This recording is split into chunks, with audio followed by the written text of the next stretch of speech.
So for any of us in this room today, let's start out by admitting we're lucky. We don't live in the world our mothers lived in, our grandmothers lived in, where career choices for women were so limited.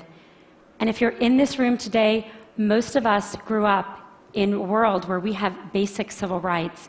And amazingly, we still live in a world where some women don't have them. But all that aside, we still have a problem, and it's a real problem. And the problem is this: women are not making it to the top of any profession anywhere in the world. The numbers tell the story quite clearly. 190 heads of state, 9 are women. Of all the people in parliament in the world, 13% are women. In the corporate sector, women at the top, C-level jobs, board seats, tops out at 15–16%. The numbers have not moved since 2002 and are going in the wrong direction. And even in the nonprofit world, a world we sometimes think of as being led by more women, women at the top, 20%. We also have another problem, which is that women face harder choices between professional success and personal fulfillment. A recent study in the US showed that of senior managers, of married senior managers, 2/3 of the married men had children, and only 1/3 of the married women had children. A couple of years ago, I was in New York, and I was pitching a deal, and I was in one of those fancy New York private equity offices you can picture, and I'm in the meeting. It's about a 3-hour meeting, and 2 hours in, there's kind of needs to be that bio break, and everyone stands up, and the partner running the meeting starts looking really embarrassed. And I realize he doesn't know where the women's room is in his office. So I start looking around for moving boxes, figuring they just moved in, but I don't see any. And so I said, "So did you just move into this office?" And he said, "No, we've been here about a year." And I said, "Are you telling me that I am the only woman to have pitched a deal in this office in a year?" And he looked at me and he said, "Yeah, or maybe you're the only one who had to go to the bathroom." So the question is, how are we going to fix this? How do we change these numbers at the top? How do we make this different?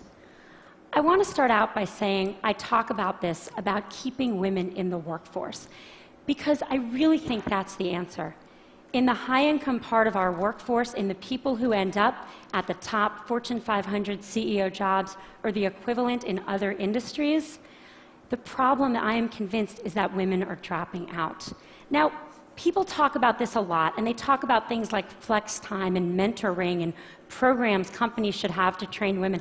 I want to talk about none of that today, even though that's all really important. Today, I want to focus on what we can do as individuals. What are the messages we need to tell ourselves? What are the messages we tell the women that work with and for us? What are the messages we tell our daughters? Now, at the outset, I want to be very clear that this speech comes with no judgments. I don't have the right answer. I don't even have it for myself. I left San Francisco, where I live, on Monday, and I was getting on the plane for this conference, and my daughter, who's 3, when I dropped her off at preschool, did that whole hugging the leg, crying, "Mom, you don't get on the plane" thing. This is hard.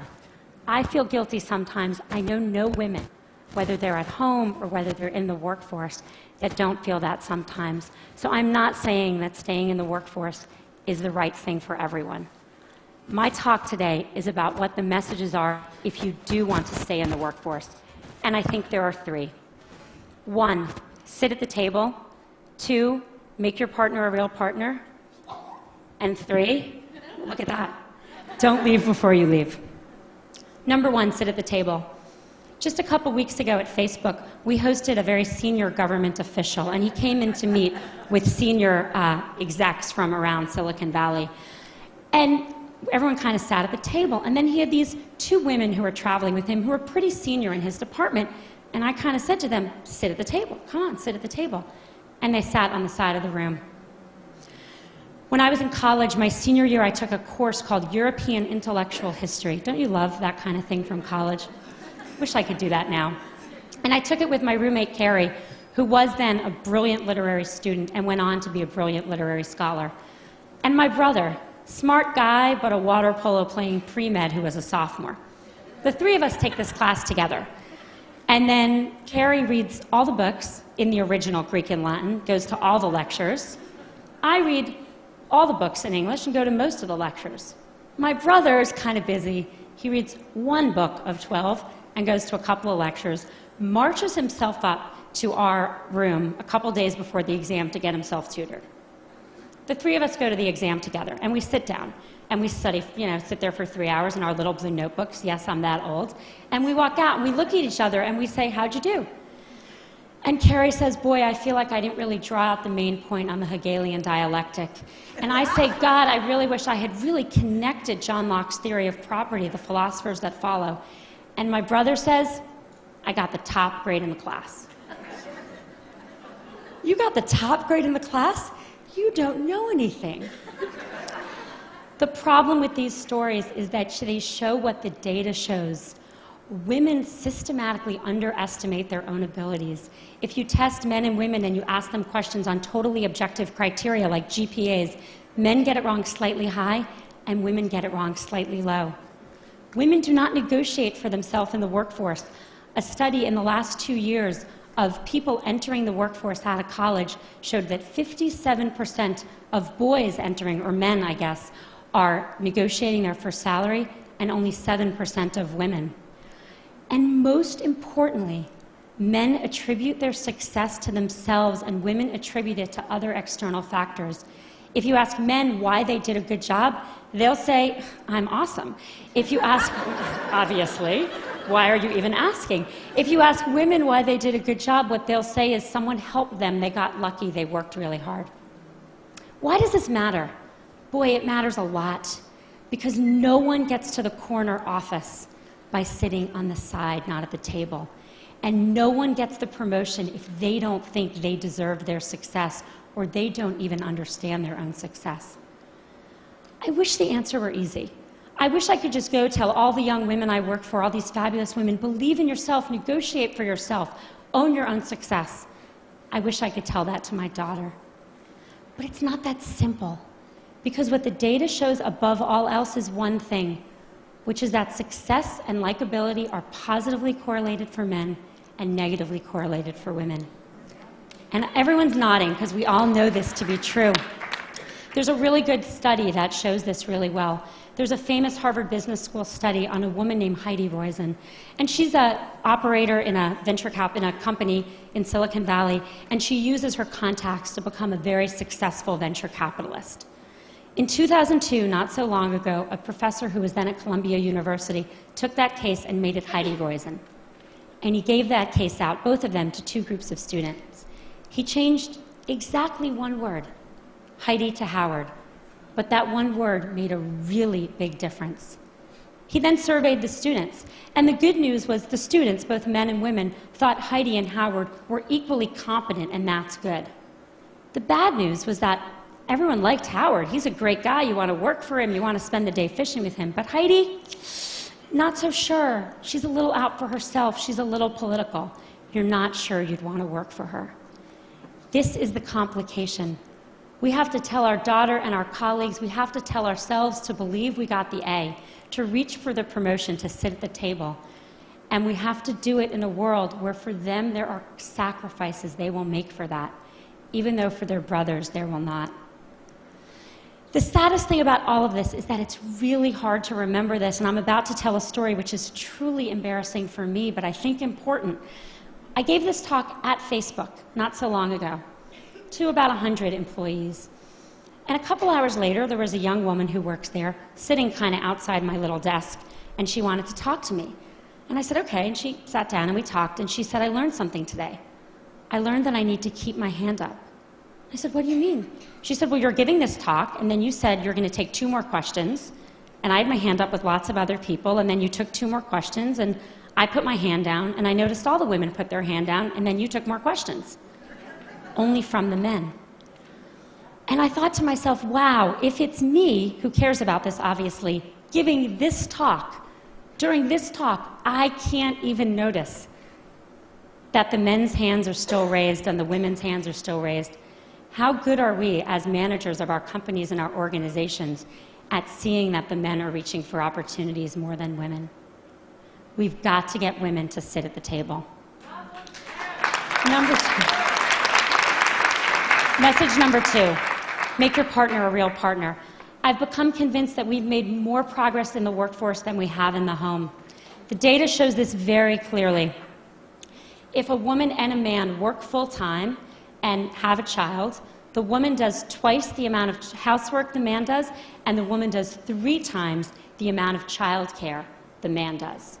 So she's got 3 jobs or 2 jobs, and he's got 1. Who do you think drops out when someone needs to be home more? The causes of this are really complicated, and I don't have time to go into them, and I don't think Sunday football watching and general laziness is the cause. I think the cause is more complicated. I think as a society we put more pressure on our boys to succeed than we do on our girls. I know men that stay home and work in the home to support wives with careers, and it's hard. When I go to the mommy and me stuff and I see the father there, I notice that the other mommies don't play with him. And that's a problem, because we have to make it as important a job, because it's the hardest job in the world, to work inside the home for people of both genders if we're going to even things out and let women stay in the workforce. Studies show that households with equal earning and equal responsibility also have half the divorce rate. And if that wasn't good enough motivation for everyone out there, they also have more, how shall I say this on this stage? They know each other more in the biblical sense as well. Message number 3, don't leave before you leave. I think there's a really deep irony to the fact that actions women are taking, and I see this all the time, with the objective of staying in the workforce actually lead to their eventually leaving. Here's what happens. We're all busy, everyone's busy, a woman's busy, and she starts thinking about having a child. And from the moment she starts thinking about having a child, she starts thinking about making room for that child. How am I going to fit this into everything else I'm doing? And literally from that moment, she doesn't raise her hand anymore. She doesn't look for a promotion. She doesn't take on the new project. She doesn't say, me, I want to do that. She starts leaning back. The problem is that, let's say she got pregnant that day, 9 months of pregnancy, 3 months of maternity leave, 6 months to catch her breath. Fast forward 2 years, more often, and as I've seen it, women start thinking about this way earlier. When they get engaged, when they get married, when they start thinking about trying to have a child, which can take a long time. One woman came to see me about this, and I kind of looked at her. She looked a little young, and I said, so are you and your husband thinking about having a baby? And she said, oh, no, I'm not married. She didn't even have a boyfriend. I said, you're thinking about this just way too early. But the point is that what happens once you start kind of quietly leaning back? Everyone who's been through this, and I'm here to tell you, once you have a child at home, your job better be really good to go back, because it's hard to leave that kid at home. Your job needs to be challenging. It needs to be rewarding. You need to feel like you're making a difference. And if 2 years ago, you didn't take a promotion and some guy next to you did, if 3 years ago you stopped looking for new opportunities, you're going to be bored because you should have kept your foot on the gas pedal. Don't leave before you leave. Stay in. Keep your foot on the gas pedal until the very day you need to leave to take a break for a child, and then make your decisions. Don't make decisions too far in advance, particularly ones you're not even conscious you're making. My generation, really sadly, is not going to change the numbers at the top. They're just not moving. We are not going to get to, we're 50% of the population.